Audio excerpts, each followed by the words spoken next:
Okay. What I have over here is some copper filings at the bottom and some nitric acid, but it's already started dripping through, and you can see what it's doing. It's making some brown gas. So when I do that, oh, that's cool. You can see it's making brown gas. And the brown gas starts coming through here, but the brown gas is pollution. Daddy. It's nasty stuff. Okay, we want to get it quite dark. Right, hold this, hold the flask. All right, plug it in. We don't want to breathe that in. Okay. Okay, is it about the same darkness? All right, plug it in. Now we shove this in there. Oops. Not nice stuff. Okay, not nice stuff. You're absolutely right, not nice stuff. So we've got two round bottom containers full of brown gas. It's nitrogen dioxide. And over here, we're allowing it to fill up this gas jar. Then we're going to show you how we have a reversible chemical reaction. So this is smog. This brown gas is what you sometimes get out of the exhausts of a motor car. But as soon as I've collected this, you hold those. I'm going to run away with this and stick it in a fume cupboard, and I'll be back shortly. You just hang on to those. Now we're going to show that this is potentially a reversible reaction. Two brown gas molecules, nitrogen dioxide, can combine to form dinitrogen tetroxide.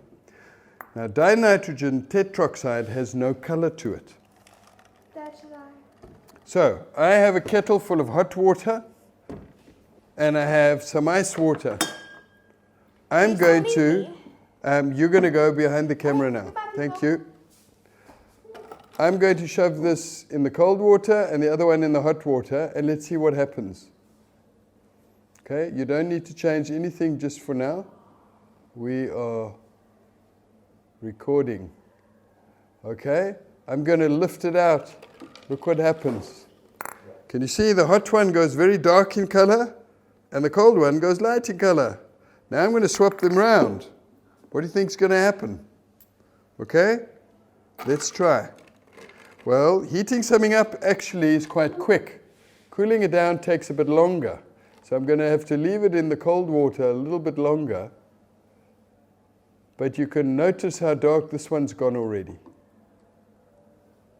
We'll look in a moment at the balanced chemical equation and try and understand how this reversibility occurs.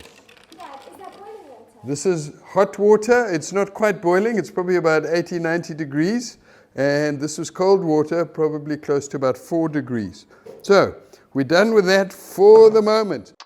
We've just seen this observation, how the reaction mixture goes darker in hot water and lighter in cold water.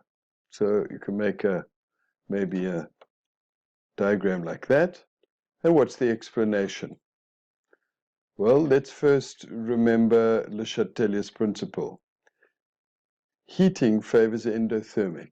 Le Chatelier says when you change the conditions, like heating it, it will favor the direction that removes the heat, which is the endothermic reaction. Well, when we look at this reaction, this equilibrium, we see delta H is negative, meaning the forward reaction is exothermic and the reverse is endothermic. So heating has favored the reverse reaction. And the reverse reaction produces more NO2 and hence it goes darker in color. Now, what I'm going to do is I'm going to push the plunger in and it will squash things closer together. So first it will go darker, but the equilibrium will try and shift slightly and go slightly lighter. We're hoping you'll be able to see it. Here we go. Ready, steady, go. Did you see it go darker? And then a little bit lighter. Now we're going to pull it out and see the reverse. I pull it out. Oops. Whoa. I got some to escape. Let's try again. That's pollution I'm breathing. I'm going to shove it in.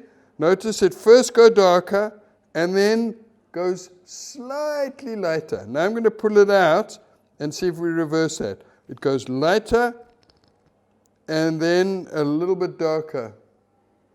Oh, I don't know. We'll try that a few times. Darker and a little bit lighter, lighter and a little bit darker. The pressure effect. Increasing the pressure, initially we see it goes darker because of the increased concentration, because the particles are squashed closer together. Then, a short while later, we see a very slight decrease in the darkness. It gets slightly lighter as the equilibrium shifts. We notice in the equilibrium, on the left-hand side, there are 2 molecules of gas, and on the right-hand side, 1 molecule of gas. So Le Chatelier says, if I increase pressure, it will shift in the direction that produces fewer moles of gas. This is not so easy to see practically, but understanding the theory and how it works is important.